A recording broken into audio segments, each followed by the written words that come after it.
inspirational reading I took from the Daily Word, because today the subject is healing, and I thought you might like to hear what the Daily Word has to say for this Sunday, March 1st. I am life, the radiant life of God. When I am experiencing illness or pain from an injury, I may forget that wholeness is my natural state of being. As I focus on symptoms, the feeling of illness or injury may grow stronger. It's then I remember the truth. And here's the truth. I am a living expression of God, created in God's image and likeness. Divine life, the very life of God, is my spiritual inheritance. In prayer, I align my thoughts and feelings with the power of life. As I move deeply into prayer, any lingering thought of illness or injury dissolves. With my faith-inspired vision, I see the energy of life circulating everywhere in my body, bringing renewal vitality. Every cell of my body glows with the power of life. And from John 10, verse 10, I quote, I came that they may have life and have it abundantly.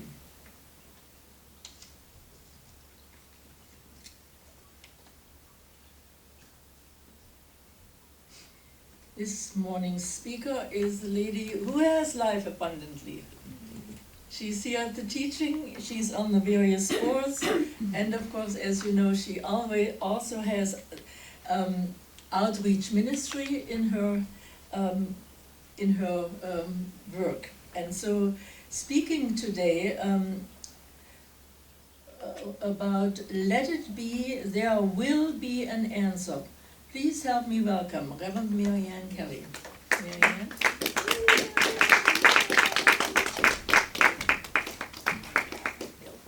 She's already dressed for St. Patrick's Day. Did you notice?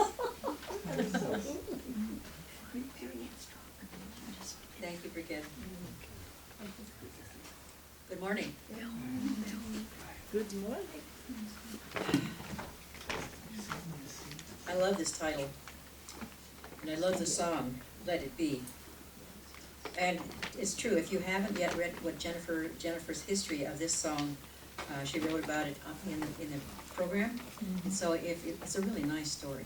It's about how his mother used to come to him. His mother's name was Mary. So it puts a different kind of a tint on it for me. So it's really well worth looking at and reading.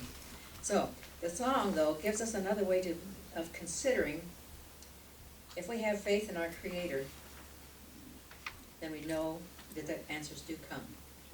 So I went to Isaiah in the Bible, and I did the New King James Version, a student of the Bible, so that I could get a little bit more of the background, the history behind what was written there. And what happened with the Israelites at that time is they were going through a time of trouble. Their crops were failing, their cattle were dying, and things were happening. And so Isaiah speaks to the people, and he says, "Why do you say, O Jacob, and speak, O Israel? My way is hidden from the Lord, and my just claim has been passed over by my God." So the people were complaining, you see. And when Judah experienced God's punishment, Isaiah anticipated that people will ask why God had abandoned them. The following verses summarize the answer. So, God wanted to deliver his people, and he was fully willing to do so. So how many of us have ever considered why our prayers don't seem to be answered? Have you ever thought, what's going on here? Why am I not experiencing what I'm praying for? I've prayed with earnest, and I do believe. Why isn't it working?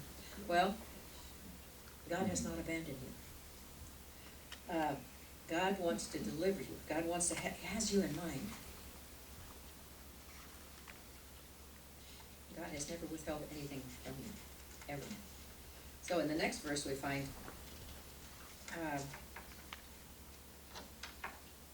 excuse me. Have you not known, have you not heard, the everlasting God, the Lord, the creator of the ends of the earth, neither faints nor is weary. His understanding is unsearchable. We say that God has the power and the wisdom to bring Judah to its deliverance, and ours as well. And so he continues, he gives power to the weak. To those who have no sight, no might, he gives strength. Even the youth shall faint away and be weary, and the young men shall utterly fall. So we can see where we can all fail in our daily lives. But those who wait on the Lord,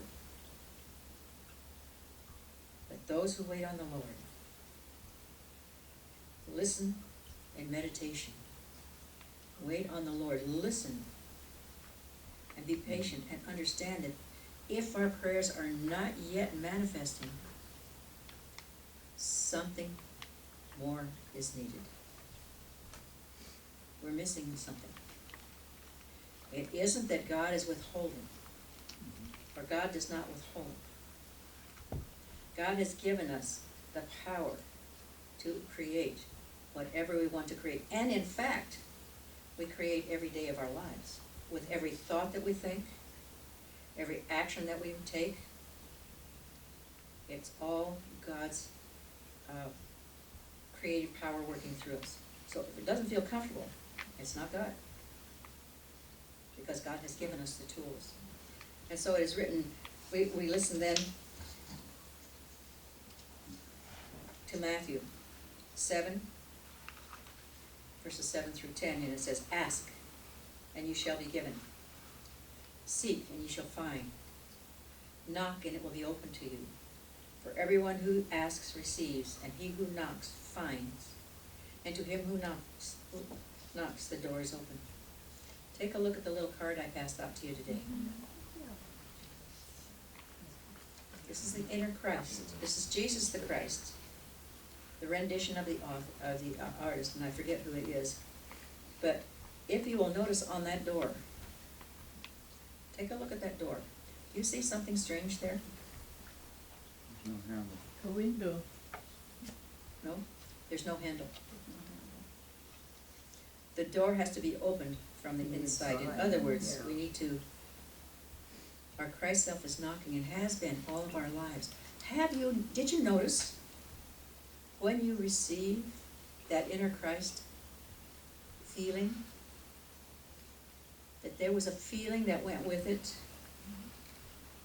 that had been with you all your life, you just didn't know? That was the Christ, the inner Christ, knocking. The inner Christ is knocking, and we have to open the door. So we knock, and the door is open. And our inner Christ knocks, and we have to open that door ourselves. And once we open that door of that inner Christ, we have that feeling that will be with us for the rest of our life, and we will know when we have that feeling that we are in touch. We are one. We are connected. It is who we are. It is the truth of our being. We are indeed that inner Christ expressing. So we go on a little bit. And in Isaiah, we go back to Isaiah, and it says, those who wait on the Lord shall renew their strength. They shall mount up with wings like eagles. There's a song about that too, but we don't have that one today. They shall run and not be weary. They shall walk and not faint. Our Creator not only has given us strength, but has distributed that strength to all of humanity. So lest we be filled with egotism, that we are the chosen ones, let us understand that it is here for all humanity, this inner Christ. that stands within and knocks, just waiting for us to open that door. The criterion to receiving God's unlimited strength was not youth, but again, to wait upon the Lord, wait upon the law. The Lord is synonymous with law. So when we consciously connect with that wonderful God within, we can accept that we have the strength to rise up and to walk like, or to fly, actually fly like wings on an eagle. We have that ability. We can do that. And when we do that, we will run and not be weary. We'll keep going, we'll keep going. And walk and not faint. For when we know that we have our close relationship with a God that is within, and God's true desires are expressing through us, then we know who we are. And when we see through the eyes of that inner one, when we look at our world through the eyes of the Christ, we don't run into problems. We walk with the divine here on earth. So when we trust our innate God-given powers to ask, to seek, and to knock, most assuredly we find that God's true desires for us are manifesting through us right now. So God, in John 14, Jesus assures us, and he says, "Most assuredly I say to you, he who believes in me," that is the Christ power within, "the works that I do, he shall do also, and greater works than these will he do, because I go to my Father." He goes to the I am presence within him. "And whatever you ask in my name, that is in my nature, I will do, that the Father, the I am presence, may be glorified in the Son," and the Son is the perfect idea of God's creation. If you ask anything in my name, in my nature, that's the Christ self-nature that you have within you, the Christ self-nature. When you ask in that nature, I will do. It will be done to you according to your belief. Do you see how that works? Does that sink in? Does that resonate? I was so thrilled today when I was looking at, we get these little things in our emails. Do you all get those? The daily inspiration from the teaching of the inner Christ? No. Well, you can. Go to our website, teachingoftheinnerchrist.org, and look for the little icon that says inspirational readings, or it says something like that. Anyway, it's on there. You can request that it be sent to your email address, and so you get a daily inspiration every day. And today's came from Christ of the New Age. Now, Christ of the New Age, for those of you who don't know, is the New Age scriptures. We call them lovingly the pink books, and they are channel messages from Jesus through a group of sensitives known as the Brotherhood of the Followers of the present Jesus. And in those channelings, Jesus gives us something pertinent for today. And for today's reading, I was so thrilled that it so fits right in with what we're talking about here. And it says, all healing is accomplished through the realization that true perfection being made manifest through the human mind which realizes it. Replacing the dream of imperfection. Mankind is in the process of awakening, becoming real, becoming what he really is now, right here and right now. For the inner man never suffers, never lacks, never fails, but is a divine being now. This is the truth, known by God. And as we go into our meditation in a little bit, take that thought in with you. There not only will be an answer, there is an answer right here and right now, if we let it be.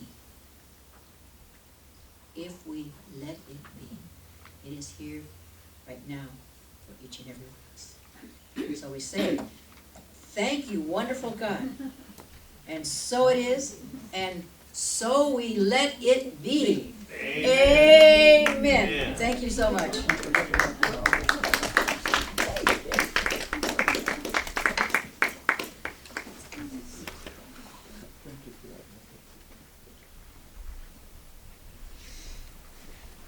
Thank you, Reverend Mary Ann. You're welcome.